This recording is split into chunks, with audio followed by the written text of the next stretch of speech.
Hi, I'm Mike, and today we're going to be replacing an old smoke detector. Hey, if this is your first time here, don't forget to hit the subscribe button below so you don't miss anything.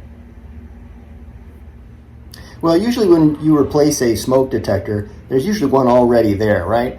Well, not in this case. I'm guessing that the smoke detector started to chirp, and rather than replace the battery, somebody just yanked it off the ceiling and threw it away. So we're going to replace a new one, and that means replacing the pigtail as well.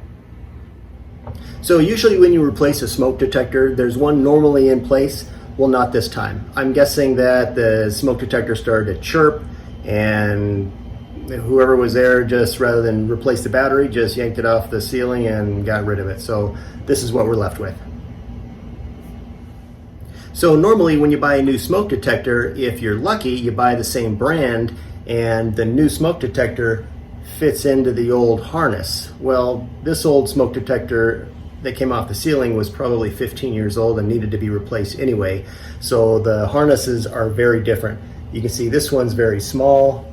This one was much larger. So we're gonna have to take the wiring done out of the ceiling and just replace it with this new harness. All right, the first thing I'm gonna do is turn off the power so I don't get shocked. Okay, so really nothing is compatible with my new smoke detector. The base is much larger in circumference than the old one, so this old base has to go as well as this clip. So the base goes with a couple of screws with a Phillips head.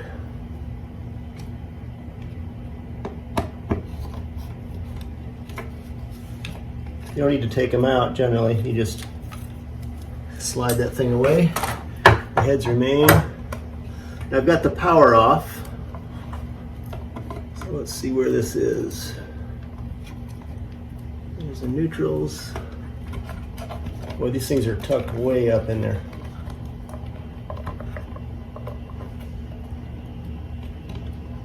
There's the black.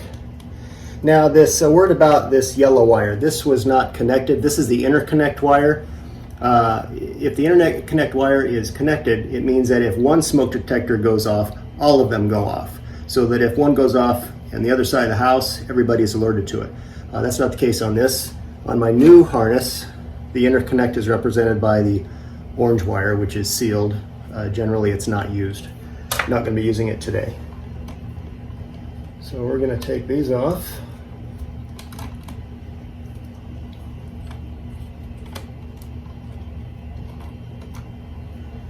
There's my old clip. The new ones come all pre-cut.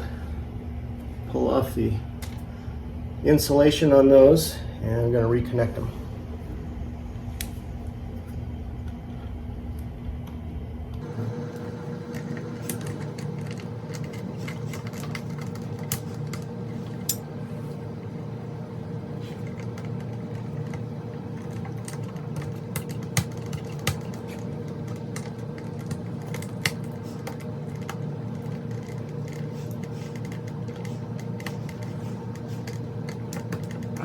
They're nice and snug. I'm gently going to fold those back up.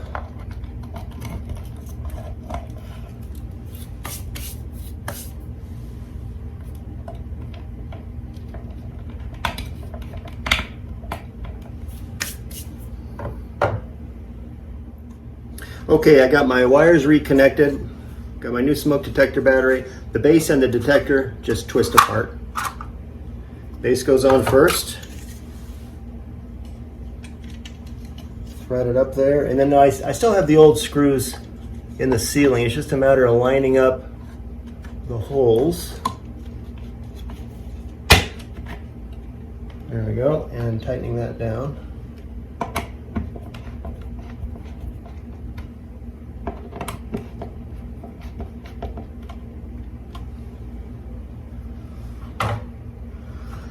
And then this is my interconnect, not using it, just gonna stick it up there. This new plug has a tooth on it that has to go a specific way.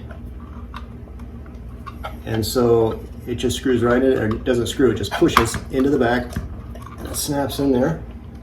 And then you just line up the detector with the base. twist that, it locks. There's a little plastic tab here. You pull that to enable the battery, and that should be that. That's loud. Well, I turned the power back on and everything is great. I hope this video helped you out. If you have any questions or comments, leave them in the comment section below. Don't forget to subscribe, and we'll see you next time.